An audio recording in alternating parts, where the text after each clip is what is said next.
सर्वमंगलमांगल्ये शिवे सर्वार्थसाधिके। जी हाँ दोस्तों, जैसा कि आप सब जानते हैं कि शादी विवाह का सीजन शुरू हो चुका है और इस सीजन में कितनों के घर बसते हैं तो वहीं ना जाने कितने आशिकों के दिल टूटते हैं। तो हम आपके लिए लेके आए हैं एक ऐसे ही टूटे हुए दिल की दास्तां, एक भड़के हुए आशिक की कहानी। सुपरस्टार खेसारी लाल यादव और खुशबू तिवारी केटी की जुबानी। तो आइए सुनते हैं।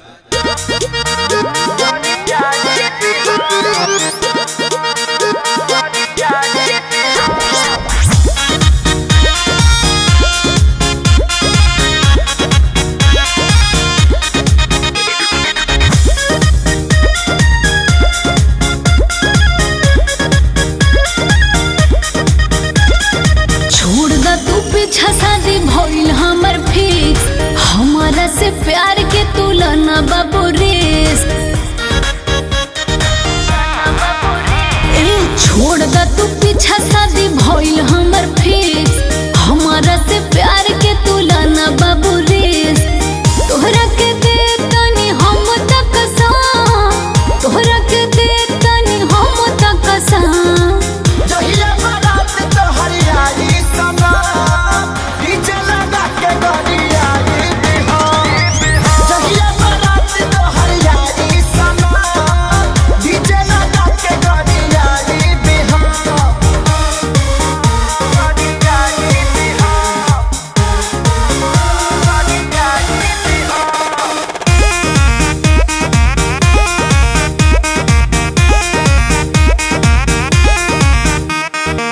हमरा से अब कोनो करना सा, तंग जदी करब बिगड़ जाई दासा।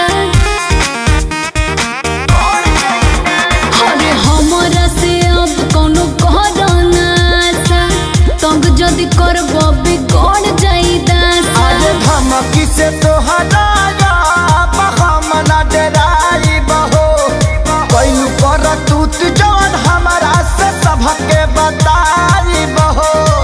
अति न कर हो बोला तनी काम, अति न कर हो बोला तनी काम। जहिया बारात तो हरियाई समा, डीजे लगा के गरियाई बिहो। जहिया बारात तो हरियाई समा, डीजे लगा के गरियाई बिहो।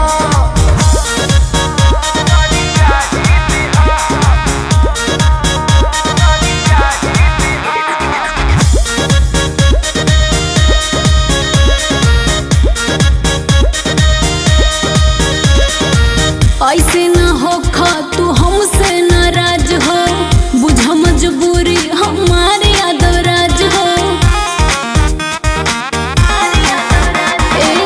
ऐसे न हो खा तू हमसे नाराज हो, बुझा मजबूरी हमारे यादवराज हो। अरे मंगिया तो हारी सुना जा न जब तो टिकाए न दे, सुभुला भेतहरा